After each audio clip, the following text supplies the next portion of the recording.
teman-teman, nama saya Niza Hidayah dari jurusan Ekonomi Syariah Fakultas Ekonomi dan Bisnis Islam kelas 4F dengan NIM 22821202388. Video ini dibuat untuk memenuhi ujian akhir semester mata kuliah Ekonomi Metrika. Adapun materi yang akan saya bahas kali ini yaitu mengenai analisis regresi menggunakan variabel moderasi.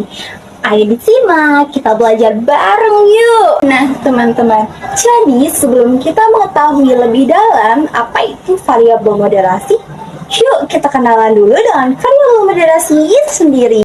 Variabel moderasi atau yang biasa kita kenal sebagai variabel moderasi ini merupakan salah satu jenis variabel dalam penelitian yang dapat mempengaruhi hubungan antara variabel independen dan juga variabel dependen. Kegunaan dari variabel moderasi ini yaitu untuk membantu kita mencari tahu lebih dalam lagi tentang hubungan antara variabel-variabel.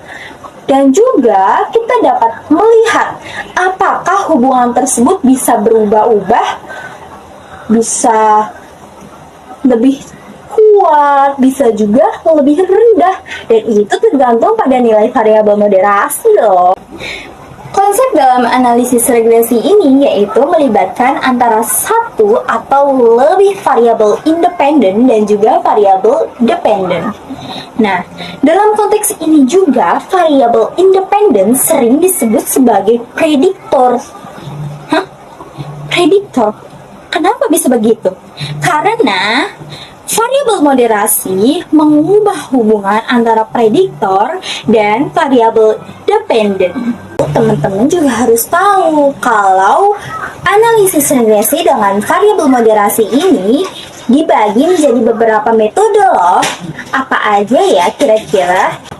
Yang pertama adalah analisis regresi menggunakan subgroup atau subkelompok. Analisis regresi ini terjadi melalui pendekatan dengan membagi sampel data yang sudah dimoderasi atau berdasarkan dari variabel moderasi itu.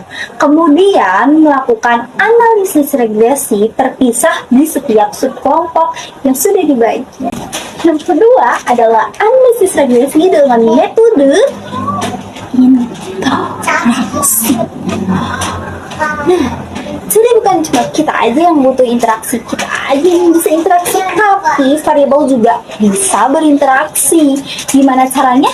Yuk, analisis regresi moderasi dengan menggunakan metode interaksi ini yaitu melibatkan penambahan interaksi antara variabel independen dan juga variabel moderasi ke dalam model regresi, sehingga ini memungkinkan kita untuk langsung evaluasi bagaimana variabel moderasi ini mempengaruhi hubungan antara variabel independen dan juga variabel dependen. Selanjutnya ada lagi yang ketiga, analisis regresi variabel moderasi dengan menggunakan metode selisih mutlak, di mana selisih ini berperan dalam menilai seberapa besar variabel moderasi mempengaruhi hubungan antara variabel independen dan juga dependen.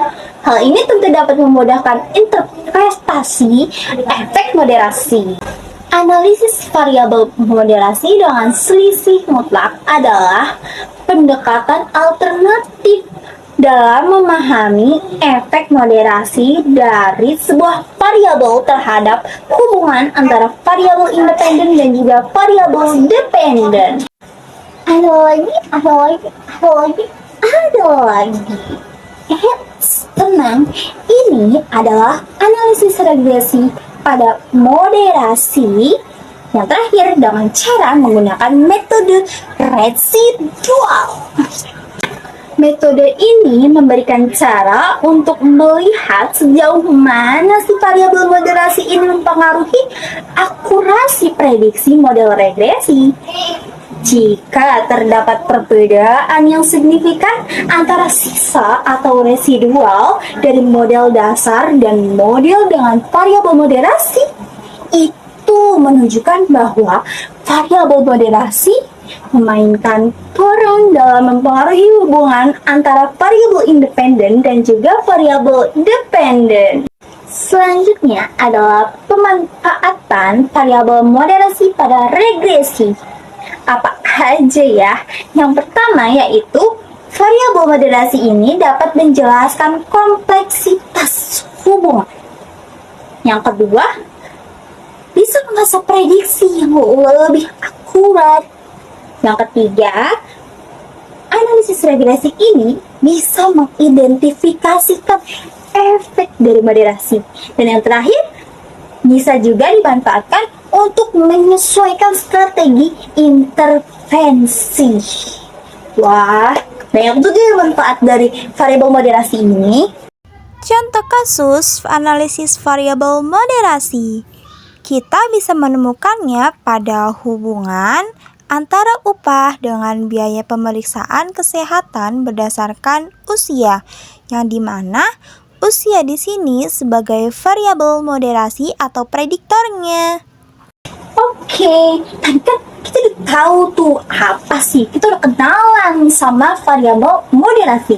Kita juga jadi tahu gimana caranya menganalisis regresi variabel moderasi ini sampai konsepnya. Terus kita juga kenalan tuh sama metode-metode yang ada pada analisis regresi ini. Terus kita juga dapat manfaat dari analisis ini. Sekarang giliran teman-teman untuk menerapkannya sendiri di rumah ya. Sekarang izin pamit dulu. Kita ketemu lagi di video selanjutnya. See you, bye-bye.